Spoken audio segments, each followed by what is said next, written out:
our channel. So today's video is all about livery. So in this video I'm going to be talking about the two sides of livery. The first one, which is the customer side, and the second one, which is the ownership side of livery.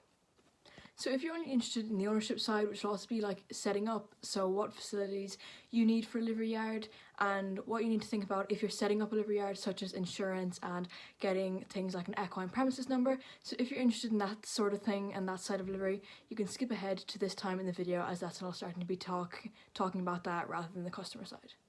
And then in the customer side, which is what I'm going to move on to now, it will start with firstly what livery is, then all the different types and packages of livery so that you can find you and your horse the most suitable type of livery that'll be best for you, and then the things that you should look out for in a good livery yard to make sure that it is again suitable for your horse and for you, and that it's safe for your horse and there will be nothing that he can get himself stuck in or that is dangerous for your horse. So the first thing is, what is livery itself? So livery is keeping your horse at someone else's yard. So this can be for numerous reasons, whether you don't have the space to keep your horse at your own area, at your own house, or it's just not practical and it's easier for you to keep it at someone else's yard. So in livery, there are so many different options and so many different types of livery that will cater for different needs for you and your horse. So I'm going to be going through all of these, and I'm going to start with the most basic, which will also be the cheapest, and then it'll slowly increase in price as we move along. So the most basic type we have is grass livery, and this is essentially renting out a field for you to keep your horse at. Generally there won't be any stables, so it's perfect for summer, autumn and spring. And when you move into the winter months, most people will want a stable, they want access to a stable to put their horse in, so this is why grass livery is better during the warmer months. And again, it's literally keeping your horse in someone else's field. So grass livery will range from generally anywhere from 20 to 30, and all the prices I'll be giving them in euro, as I'm in Ireland and the euro is the currency we use. But if you need to change it to your own country, you can look it up online and you can convert it, but obviously the prices may change from country to country. Then there's stable livery, where your horse will be given access to both a field for turnout and then a stable to go into, and it will generally depend on the yard owner on how often they want your horse to be in the stable and how often it's allowed to be given turnout, as this will also depend on the state and the quality of the field and the grass to make sure that it can be maintained and all those sorts of things. But this is good for the colder months, as you'll want your horse to have access to a stable. And then stable livery, obviously it'll always be a bit more because you're also getting access to a stable, but it really depends on how much responsibility is shared between you and your yard owner. So that'll be discussed in the next few videos, and you can see the prices for each of those then. So those are the two most common types of livery when it comes to where your horse is actually being kept, and turnout and stabling, those kind of things. And then the rest of the types I'm going to talk about are more how much responsibility is going to be split between you and your yard owner. So first we have DIY livery, and of course this means do it yourself, and this is quite literal. So DIY livery means that you will be solely responsible for taking care of your horse. The yard owner will provide you with access to turnout and to a stable, but you'll be doing everything when it comes to the care of your horse, such as turning out your horse, feeding your horse and watering your horse, so it's completely up to you. So DIY livery will generally range in price from around 50 to 80 euro. It can get a bit higher than this, but again the prices will vary, but this is kind of the general amount for a stable DIY livery. Next is assisted DIY livery. So this is, for example, if you can't get to your yard on a Thursday for whatever reason, whether you have work or whether you have school or anything like that, if it's a set day during the week, your yard owner can chip in just for that 1, 2 or even 3 days, and they can mind your horse for you. So it's generally do it yourself, but if there are some days that you need your yard owner or yard staff to help you out, then that'll be assisted DIY. And the price of this will depend on how much the yard owner is contributing, but again it won't be that much if it is assisted DIY. So this can generally range from either the higher end of DIY livery, which would be around 80, or it can get up to 100. Next is part livery. So this is more sharing the responsibilities of your horse between you and your yard owner. So for example, if you can get to your yard a few days of a week and mind your horse, then your yard owner can do the other several days. So again, the price will vary depending on how many days you can mind your horse and how many days your yard owner will be minding your horse. As the more responsibility of your horse your yard owner has, the higher the price will be. So this can range from anywhere from 70 to 80 euro to 120 euro. Then there is full livery, so this means that on the day-to-day your yard owner will be looking after everything when it comes to the care of your horse. They'll be there in the morning to feed, water, muck out, hay nets, turn out, all of those things. They'll be minding your horse for you. You won't be expected to be taking care of your horse. But then, for example, you may be able to look after your horse 1 or 2 days of the weekend, which will take away from the price slightly, but on a day-to-day basis it will be your yard owner that is looking after your horse, not you. And again, the price will increase with this, so it'll generally be around 120 to 180 per week per horse, but it can be a little lower, can be a little higher. Again, the price will vary. So those are the main types again when it comes to the responsibility of your horse, and then those are the most common. Obviously there will be slightly different parts, but those will be the main types that you can expect. Then there are a few more specific ones that are for specific purposes, so I'm going to go through those now. So for example, there is sales livery, where if you're selling a horse, you'll give it to someone else and they'll go on full livery with your horse, and they will be tasked with selling your horse for you. So generally how this works is, again, you'll send your horse off, you will give them all the information that they need, and then when your horse does sell, they will get a commission of the price. That's generally, it'll less be a set price and more commission, and you can ask them if you want them to do any work with your horse before they sell them. So this can be great if you don't really know how to go about selling your horse and you want someone else to do it to make sure that you can really get a good deal. Again, you'll be giving the price that you want your horse to be sold for, but then again they'll be getting a commission, and so that's how the sales livery works. Then there's schooling livery. And schooling and breaking in livery can be explained together. So schooling livery is where you can, if you're not able to ride your horse, or you have a certain problem or aspect of your horse's riding that you want to be worked on, that you don't have time or you don't have the ability to do it yourself, you can send it away to someone. They will work on your horse and they can work on that aspect. And then competition livery is slightly different, where they will take your horse to shows and competitions for you and they'll ride them there. And then finally, breaking in livery is where if you have a youngster or whatever age horse that's unbroken, you can send it away, they'll break in your horse for you and they'll bring it back to you.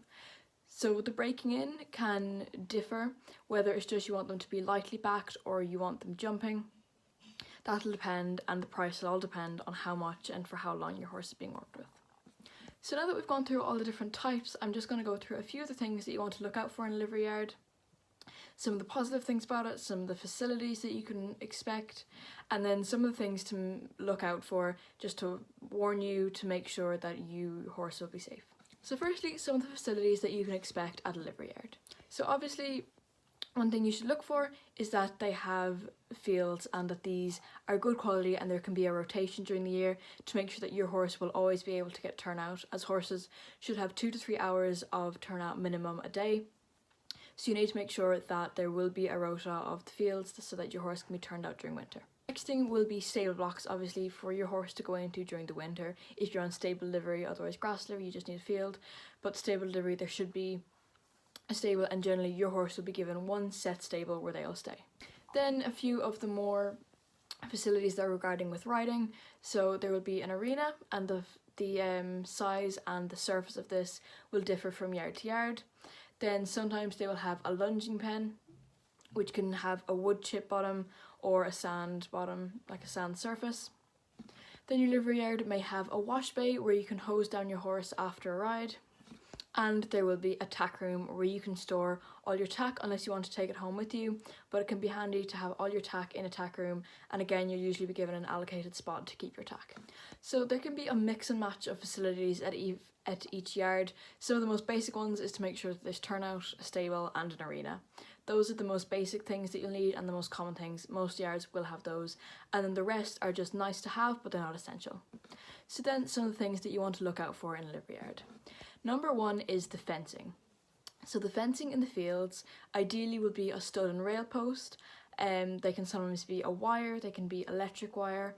You just want to make sure that they are not barbed wire, as this can be harmful to your horse. But again, you can go down to your livery yard, or you can go down to a potential livery yard and have a look and just get some information and see whether you're happy with the situation. Then you need to make sure that there is a trough in the field that your horse, or a bucket that will be filled with fresh water, so that your horse won't go thirsty throughout the day. So some troughs will be automatic refill, so these are ideal as it means that you don't have to worry about it. These will always be refilled after your horse has taken a drink. Then you want to make sure that there are no plants that are deadly or toxic to horses that are either in the field or outside the field that could drift in, that your horse could ingest. We've done a video on the most common types of toxic plants if you want to have a look at that, and they will have the most common types of plants that are dangerous, but you want to make sure that there's nothing that your horse has access to eat or that can get into your horse's field for it to eat. And then in the stable, you want to make sure that's the right size. So generally a nice roomy stable will be 12 foot by 12 foot, and that can be for larger horses. And then if you've got a slightly smaller horse, 11 by 12, and this shouldn't get much smaller than that, but for ponies it will be a little smaller, and that's all right. Then you want to make sure that the stable door cannot be broken out of by your horse, that he can't escape out of the stable if he's stabled overnight and you're not in the yard and you can't keep an eye on him. You want to make sure that he's safe and secure inside a stable. So that's really it. In summary, you just need to make sure that the fencing is safe, that there are no toxic plants, and that your horse cannot break out of a stable when he is stabled. And other than that, just make sure if you're looking at a potential livery yard, ring them and ask them if you can go down and have a look around, just to make sure everything is safe and it's suitable for you and your horse, so that you can make a good informed decision about where you want to keep your horse. And that is the end of the customer side of livery, so I hope you guys enjoyed and found it useful. And now I'm going to move on to the ownership side of livery. So then the ownership side, it won't be a very long video, but it's just going to be mostly about, do you have the facility to set up your own livery yard, and a couple of the legal things you need to think about as well. So the first thing is, can you offer sufficient grazing? So even if you're not going to set up a stable livery or not going to do that immediately, and you just want to open a grass livery, here are a few of the things to think about. Firstly, how much space do you have? Each horse should have around an acre of grazing. For example, if you're going to keep 3 horses in one field, the field should be around 3 acres or more. What quality is your grass, and will it be able to hold horses on it throughout the year or throughout the months that there will be horses on it? So you can have a look at the grass, and different grasses and soils will differ in the quality of grass and how strong it is and how long it will last with horses on it.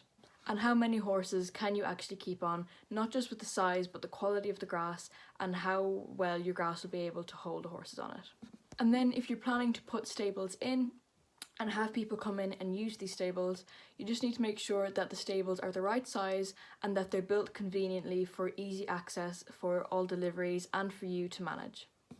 Then if you are offering stabling, will you be offering the things like straw or chips or bedding and hay, or will you be asking deliveries to get that themselves, and will you be offering somewhere to store it for them? Then you should have a tack room or something, and you should make sure that there is security not only in the tack room but also in any gates that are leading in and out of the livery yard, to make sure that everything is secure and that you won't be held responsible because you didn't have sufficient security. Then if you're planning to have a livery yard, or you have a livery yard that has an arena in it, you want to make sure that you have a schedule for what time different people on livery that are planning to ride can use it, so you don't have several people trying to get in the arena, which can just cause havoc. So it can be good to get people to apply and to ask you, when can I use the arena? You can then tell them if they want to use it separately, then they will have to go on a certain time, or if they're happy to use it with other people, make sure you have some form of schedule or a timetable as to when they can use it, to make sure that you can use it too if you're planning to ride. Just know that I have to own an arena or own stables to just start a livery. Grass livery is a perfectly good way to start, and if you're enjoying it and you're liking having a livery and you're wanting to grow it, then you can start to have a look at purchasing stables and purchasing an arena and those sort of things. But you don't have to. If you just want to try and you have some land to offer, then just start with grass livery and you can work your way up. Then some of the more legal things will be things like insurance and registering yourself as a livery yard. So firstly, registering yourself as a livery yard. You can look this up on, if you're in Ireland, like sites like Teagasc, which will give you information on both getting an equine premises number and then registering yourself as a livery yard. So obviously there are different ways to do this and you can search it up online, but you will need to put together a statement as to why you are setting up a livery yard and what exactly you will be offering on your livery, writing that up, and then you can send it off. So again, it depends on what country you're in as to where you're going to send it to, which is why I can't give you a set website or anything like that. But if you search it up online, how to register a livery yard, then I'm sure you'll come up with some options. And then there is insurance. So there's lots of different insurance. One that's good to have is public liability insurance, and then there's a more specific one that you can ask about that is for livery. So for example, this will be if you have someone on livery and their horse is damaged or is kicked while it's on your property, then you can get held liable for that.